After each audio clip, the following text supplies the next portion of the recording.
Literature review that is generally presented in the second chapter or second part of a research thesis is one of the most important chapters or parts of a research thesis.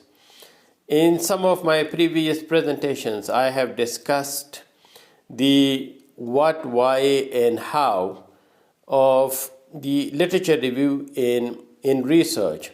In this particular presentation, our focus will be generally an introduction to the concept of literature in Chapter 2 and also on the general structure and contents of the literature review chapter in a research thesis.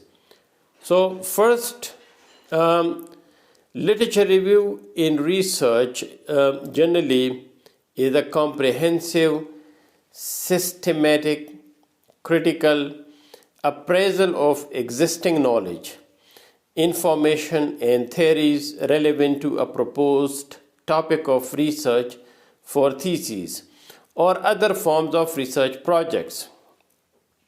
So the important thing is that research generally does not begin in a vacuum, and so there is always some background knowledge or previous studies that have been conducted in the particular fields or areas in which we are conducting our current research.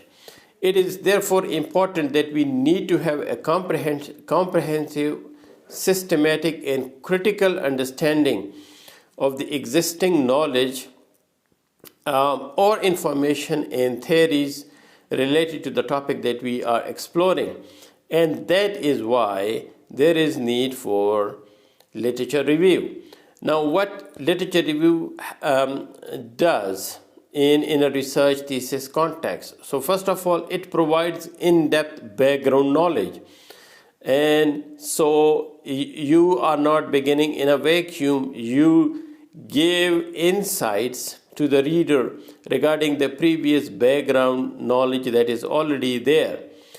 Secondly, it helps, the process of literature review helps in identifying knowledge and research gaps that the researcher will then try to fill through their research studies.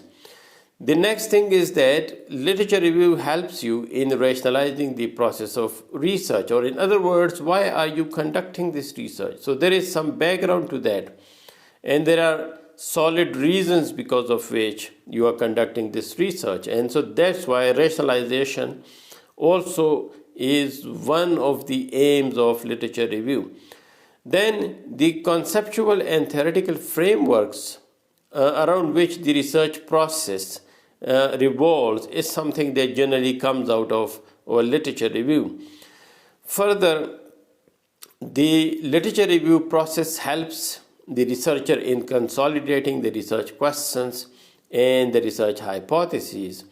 And lastly, the literature review process also helps the researcher in developing and improving the research design, the data analysis. So they also get insights related to the data analysis processes.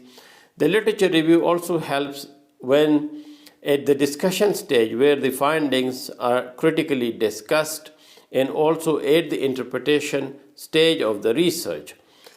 Now, the general structure of the literature review chapter is generally something like this. So, in the very beginning, there is an introduction to the chapter, and this actually means that the researcher generally introduces what is the general content of the literature review chapter or chapter 2. After that, the literature review chapter is generally divided into ideas or topics or concepts that are prominent, that have been explored in the research project or in the research thesis. So, for example, this is like one of the ways in which you can organize or arrange chapter 2. So you begin with topic 1 or idea 1, and so you discuss previous literature related to that idea. And then there might be sub themes or sub ideas or subtopics inside idea or related to idea 1. So you can present them into, for example, 2.1.1 subtopic or idea 1, and similarly 2.1.2 subtopic or idea 2. These are actually the sub ideas or the sub concepts inside the main idea 1. And then you come up with a summary of the first part of the literature review. Then the second part will be based on the second important idea related to the topic that you have explored. And so topic 2.2, for example, topic or idea 2, and then similarly it can have sub idea or topic 1 and sub idea or topic 2. And again, you at the end of this, and similarly 2.2, 2.2.3 and 2.2.4, etc. And ultimately, so again there is a summary at the end of this section as well. Similarly, then there could be other sections. You can just label them as 2.3 and 4 and 5 and so on. So it will depend on the depth of the topic that you have explored in your research. The breadth of the research, or the length or the number of words or the number of pages in the literature review or chapter 2 will actually depend on the depth and breadth of the topic that you have explored or that you intend to explore. And so once the topics and subtopics and ideas are presented one by one and then summarized, each one is summarized as well, this ultimately leads to a gap identification and analysis of the gap. So now the topic has been explored in this ways, or these are the angles or the sides of the topic that have been explored. Now, what is it that needs further exploration? That is something that comes in the gap analysis section towards the end of this chapter 2. And then towards the very end of the chapter 2, what happens is that you generally give an overall summary or a conclusion of the chapter. Now, there are certain things or certain scaffolds or concepts that can help you in scaffolding or in actually structuring your chapter 2. And these include the research topic and objectives.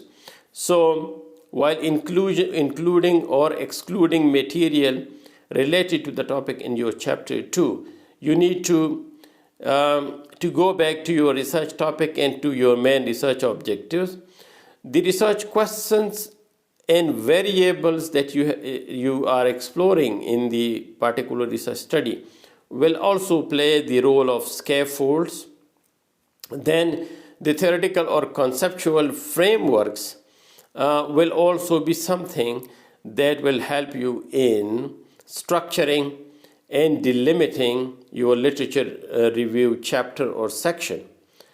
Now here is an example of how actually to practically structure your chapter 2 or your literature review. So for example, again, like in line with the previous structure, you can begin with an introduction to the chapter. So here, in the introduction, which is generally a paragraph or maybe 2 paragraphs, you just introduce what is this chapter about and what are the main concepts that have been logically presented in the chapter. Now, for example, if you are working on the concept of reflective practice, your first topic could be the meaning of reflective practice and its background. So you can say 2.1 is reflective practice, its meaning and background. So this could be a few paragraphs or maybe a number of pages. It depends on the topic and on the space that is available to you, or on the overall length of your thesis.